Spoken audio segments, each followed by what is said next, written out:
मैं देवेंद्र पटेल पिछले कई वर्षों से शिक्षण कार्य में संलग्न हूँ।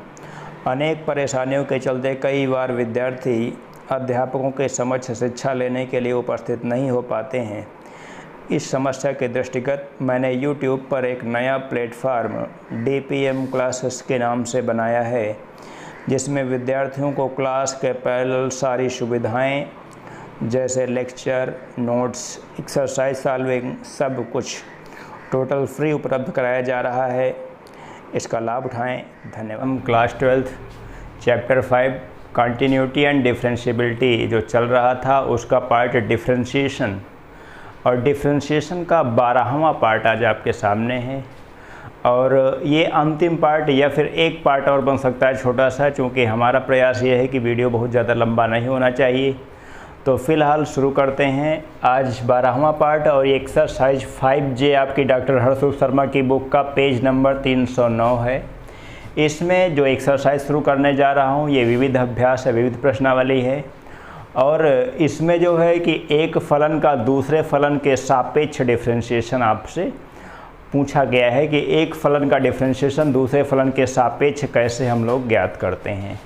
जैसे एक क्वेश्चन नंबर 3 5J का मैंने लिखा है, कहा गया है e⁻x का डिफरेंशिएशन √x के सापेक्ष कैसे करते हैं। तो यहाँ पर मैंने सवाल को लिख रखा है कि आपको समझने में कोई समस्या ना हो। सवाल इसी प्रकार से आपकी बुक में लिखा जाता है, आपके पेपर में लिखा जाता है। तो मैं यहाँ पे देखता हूँ, लेट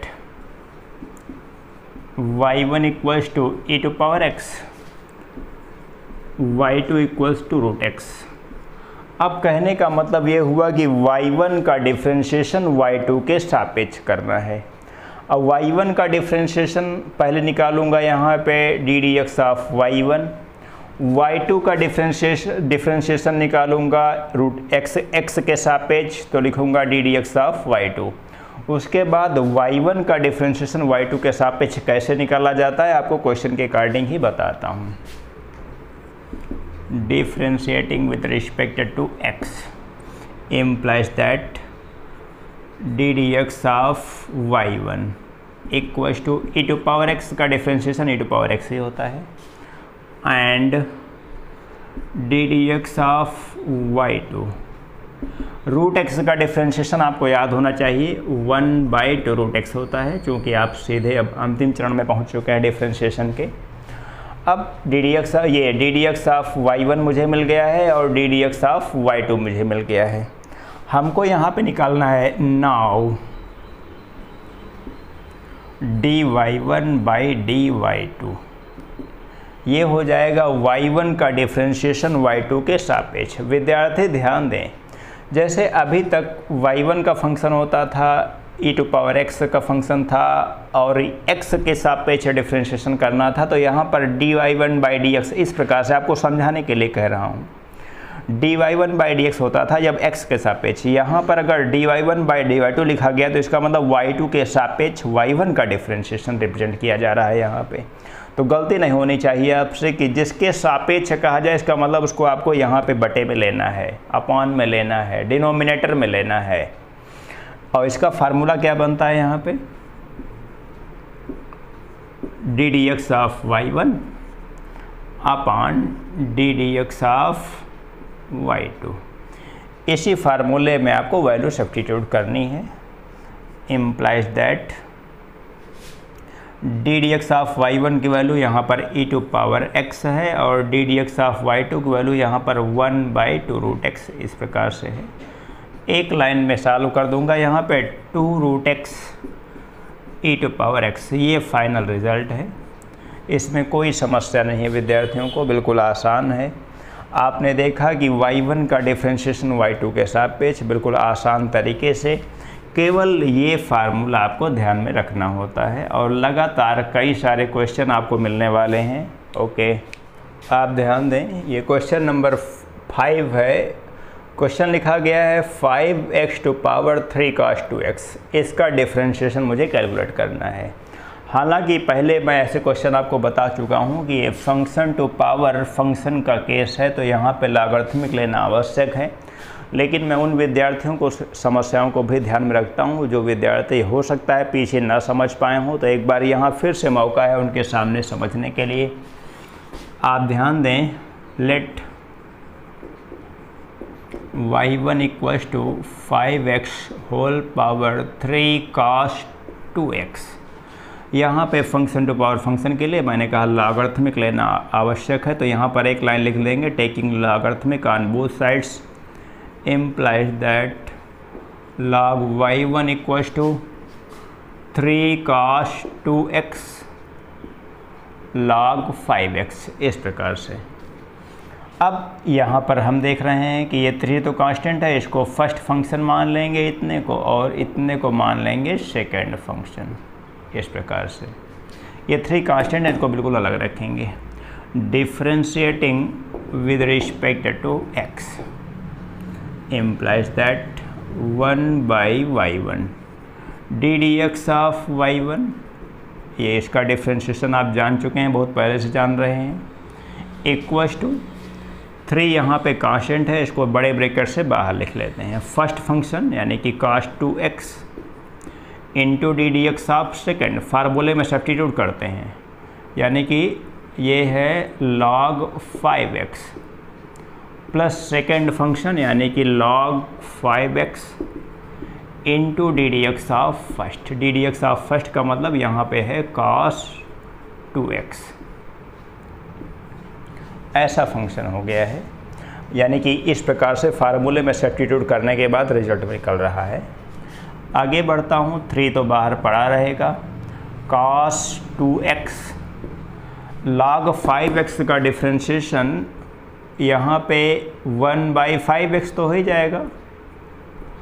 log 5x का डिफ्रेंशिएशन 1 बाई 5x, और फिर से 5x का डिफ्रेंशिएशन मल्टीप्लिकेशन में यहाँ पे लिखना है, वो 5 हो जाएगा, plus log 5x into cos 2x का डिफ्रेंशिएशन माइनस साइन 2x, और फिर अभी एंगल का डिफ्रेंशिएशन 2x का डिफ्रेंशिएशन मल्टीप्लिकेशन में 2 लिखना आवश्यक है।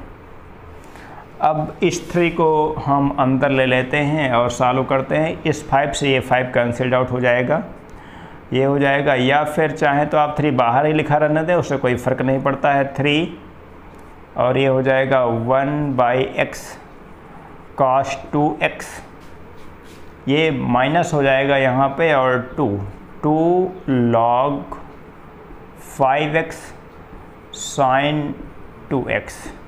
इसको समझने में कोई समस्या नहीं है।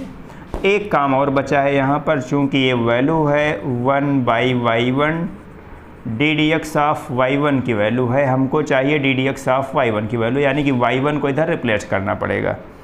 तो y1 की वैल्यू भी यहाँ पे रख देते हैं,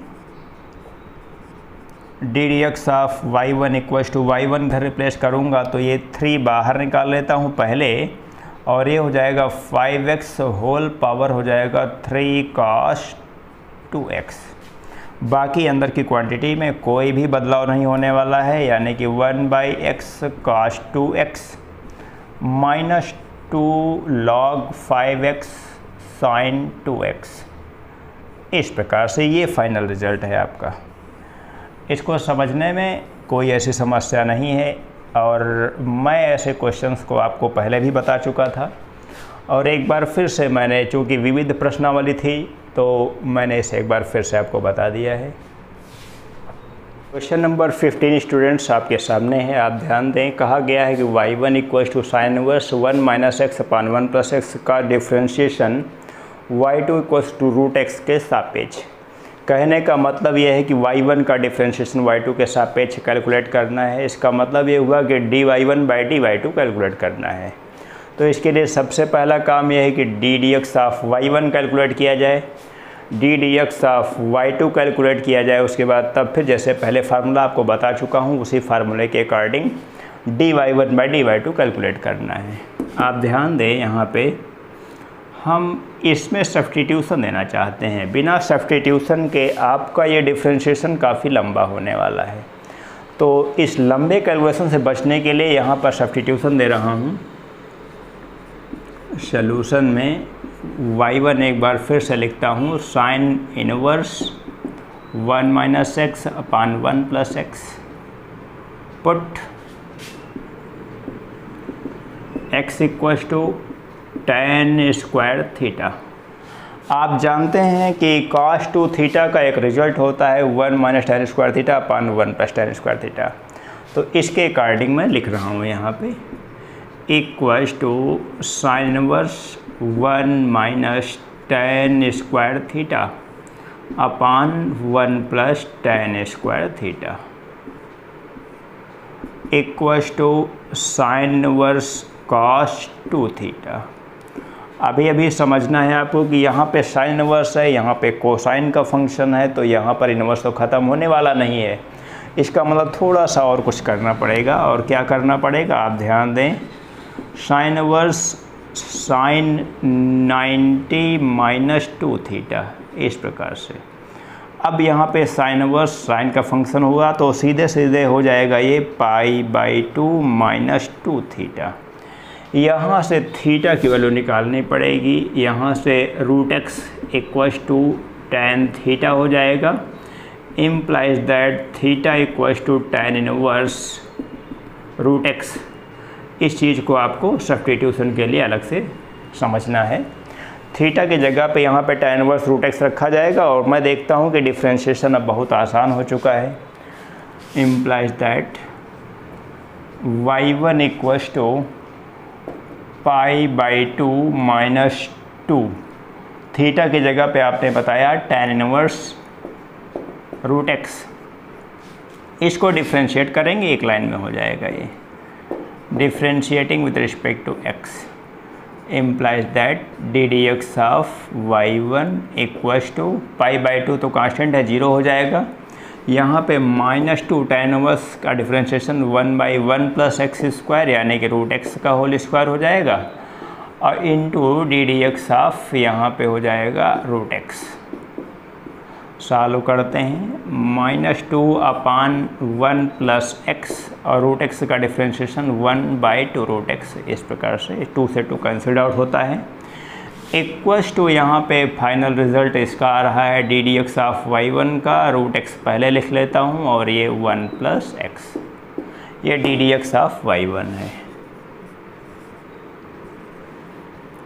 ऐसे आपने यहाँ पे अभी ddx ऑफ y1 कैलकुलेट किया है। अब ddx ऑफ y2 तो एक लाइन का है एंड सीधे लिखता हूँ।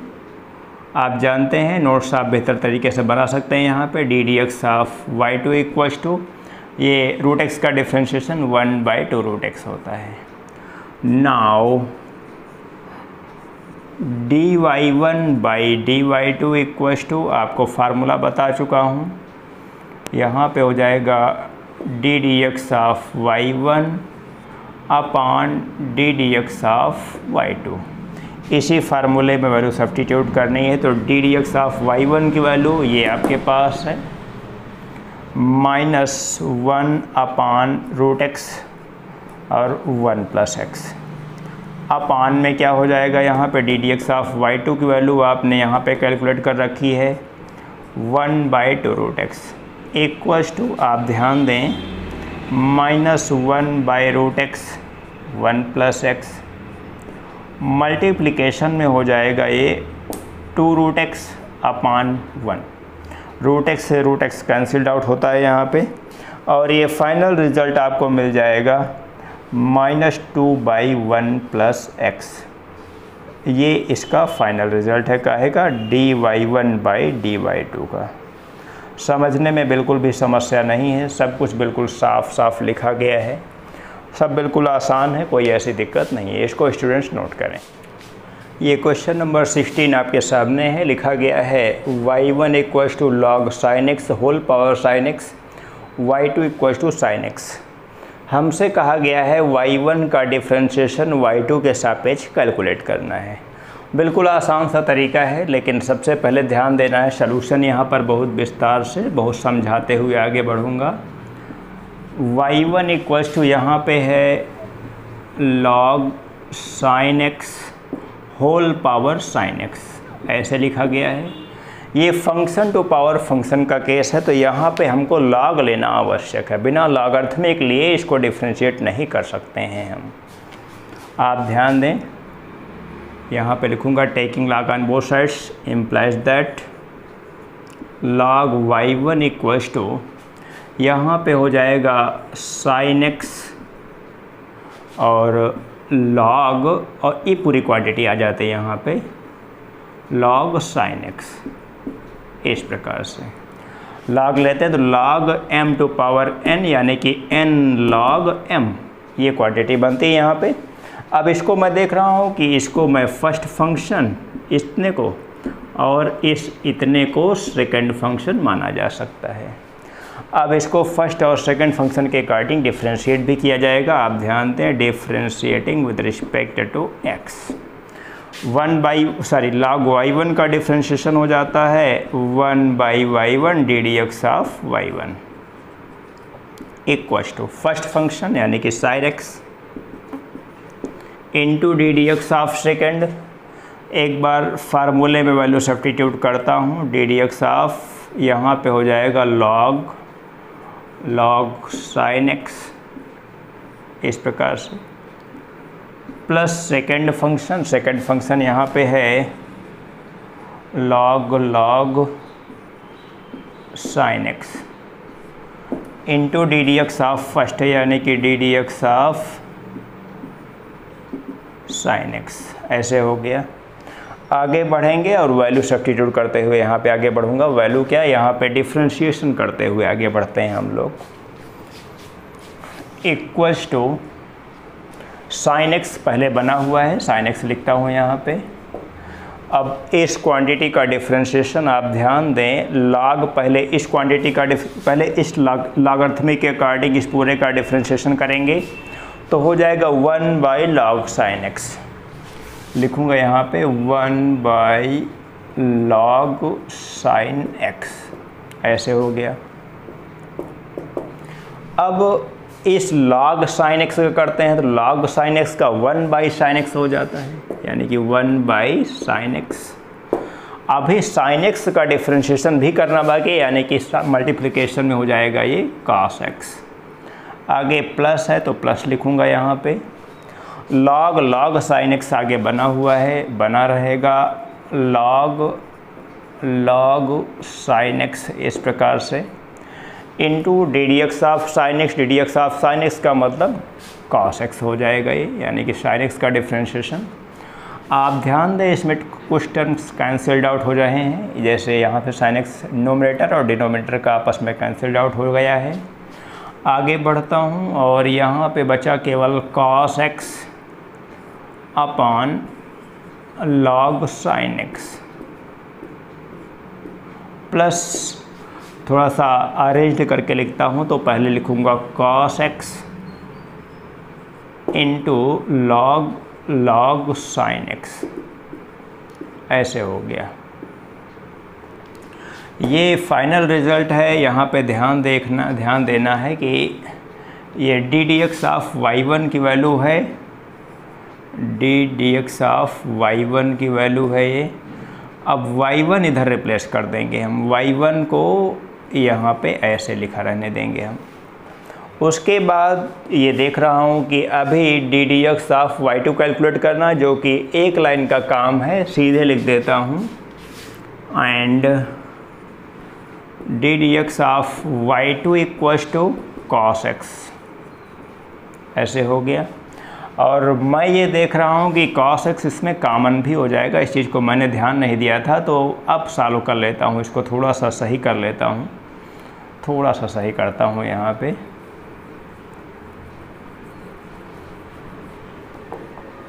एक स्टेप बचाने के लिए ऐसा कर रहा हूँ आपका। यहाँ पे cos x बाहर ले लिया गया और ये 1/log sin x और प्लस cos x तो यहाँ से पहले जा चुका है, log sin x आपके सामने है। अब बिल्कुल आसान हो गया यहाँ पे। नाउ dy1/dy2 इक्वल्स टू, आपके पास dy1/dx की वैल्यू आपके पास है और D D X of y2 की वैल्यू भी आपके पास है। दोनों वैल्यूज़ यहाँ पे सब्स्टिट्यूट करते हैं हम। D D X of y1 की वैल्यू यहाँ पे y1 पहले लिखा है, y1 का मान आपके पास जानते हैं log sin x whole power sin x है।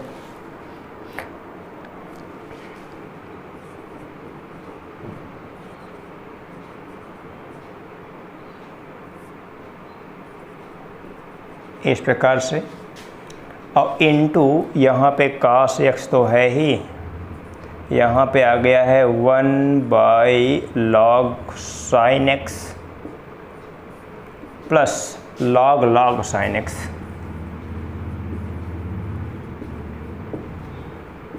ऐसे, और टोटल के बटे में जो है इस प्रकार से, टोटल के बटे में है cos x। आप जानते हैं D D X of y2 की वैल्यू cos x है, तो cos x से cos x यहाँ पे कैंसिल आउट हो जाता है, और जो भी बचा उसको आप लिख सकते हैं log sin x whole power sin x। यहाँ पे ब्रैकेट बना हुआ है 1/log sin x plus log sin x। ये आपका फाइनल रिजल्ट हो जाएगा।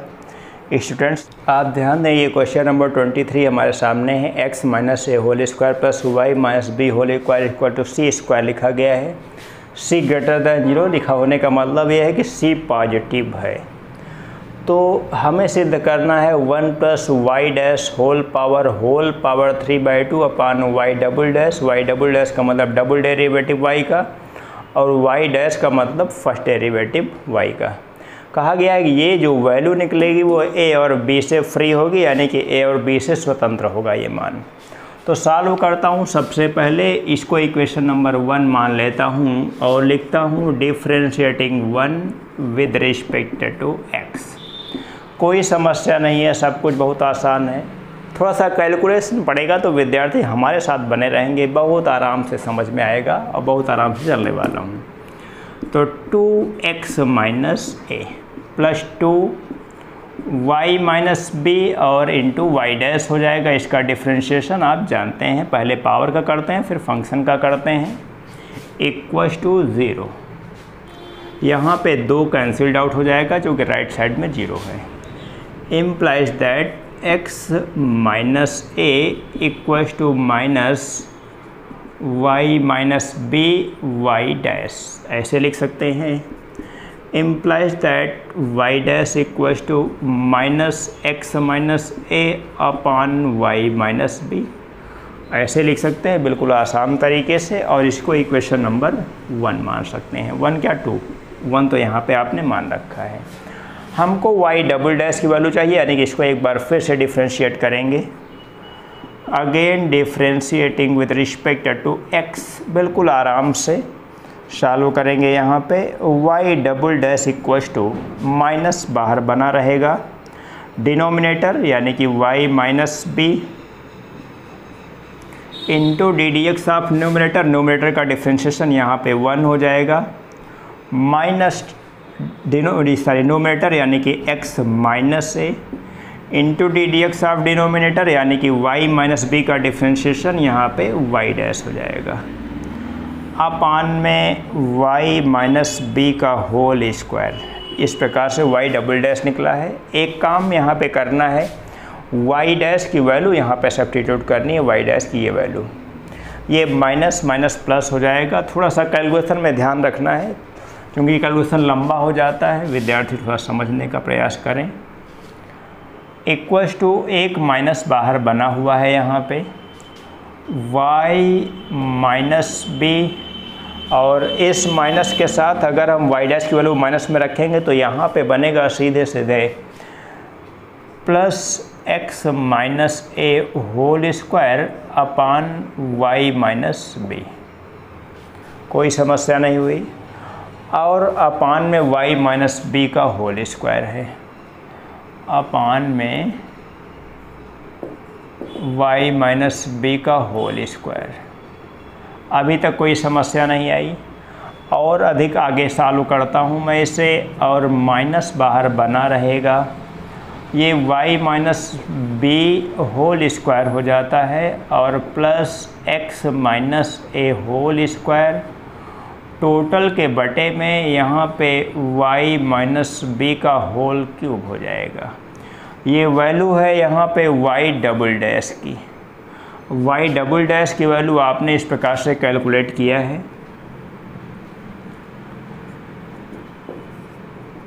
अभी तक कोई ऐसी समस्या नहीं आई। अब ये जो एक अरेंजमेंट हमको दिया गया है, इसी अरेंजमेंट में y डैश की वैल्यू और y डबल डैश की वैल्यू सब्स्टिट्यूट करनी है।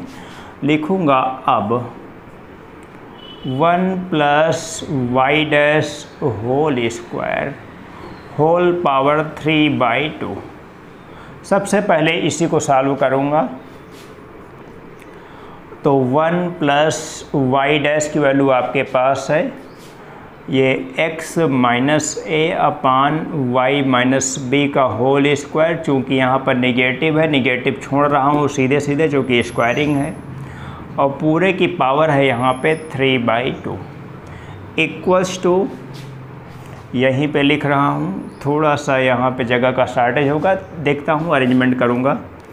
1 प्लस 1 क्या यहाँ पे सीधे सीधे लिख दिया जाएगा, ये स्क्वायर ओपन करने के बाद y माइनस बी का whole square plus x minus a whole square upon y minus b whole square, और पूरे की पावर यहाँ पे है 3/2।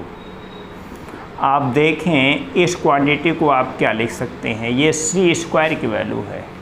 c स्क्वायर का मान सबसे ऊपर लिखा गया है, c square upon y minus b का होल स्क्वायर, और पूरे की पावर है यहाँ पे 3/2। आप जानते हैं कि यहाँ पे पावर 1/2 से 1/2 कैंसिल हो जाएगा, 2 से 2 कैंसिल हो जाएगा, यानी कि बचेगा यहाँ पे, कहीं निगेटिव छूट तो नहीं रहा है भाई, यहाँ पे सही है, सही है, सब सही है। आगे बढ़ता हूँ और ये यहाँ पे हो जाएगा केवल c cube upon y minus b का होल क्यूब। कैलकुलेशन थोड़ा ज़्यादा है, थोड़ा सा समझना पड़ेगा आपको, यहाँ पे कोई जल्दबाजी नहीं करनी है, इतना रिजल्ट आपने कैलकुलेट किया है। अब आगे बढ़ेंगे और जो हमारा y डबल डैश है अपान में y डबल डैश, अभी आपने 1 plus y dash whole power 3/2 की वैल्यू निकाली है, और इसको आप समझने का प्रयास करें। इस चीज़ को पहले से ही आप जानते हैं, इसको c स्क्वायर लिखा जा सकता है upon y minus b whole cube यहाँ पे है। अब ज़रा आप भाग दें इससे उसको, तो क्या हो जाएगा, थोड़ा सा यहाँ पे फिर से रफ करके लिखना पड़ेगा आपको।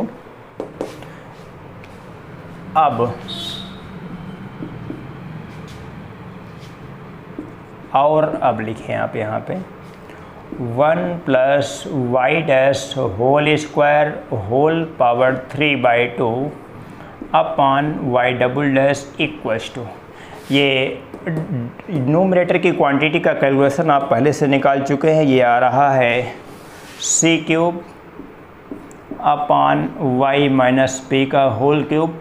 टोटल के अपान में y डबल डैश की जो वैल्यू आपने कैलकुलेट किया है वो लिखा है यहाँ पे c square upon y minus b का होल स्क्वायर, ये निगेटिव के साथ है, c square upon y minus b का होल क्यूब। आगे बढ़ते हैं, एक लाइन में सॉल्व हो जाएगा, minus c cube upon y minus b whole cube into y minus b whole cube upon c square. Final result आ रहा है माइनस का c। हमसे यही कहा गया था कि सिद्ध करना है कि ये जो क्वांटिटी है इसका जो वैल्यू आएगी इस इक्वेशन के सापेक्ष वो a और b से फ्री होगा, और आपने देखा कि यहाँ पे c माइनस का c वैल्यू मिल रहा है जो कि a और b से फ्री है। तो ये आपने जो पूछा गया था वो आपने कैलकुलेट किया है। इस पार्ट को यहीं पर समाप्त करेंगे 23 क्वेश्चन नंबर के बाद, और आपकी बुक में अभी कम से कम 5-6 क्वेश्चन है जो हमको लगातार बताने पड़ेंगे, तो उसके लिए हमको पार्ट नंबर 13 बनाना पड़ेगा। Okay, thank you.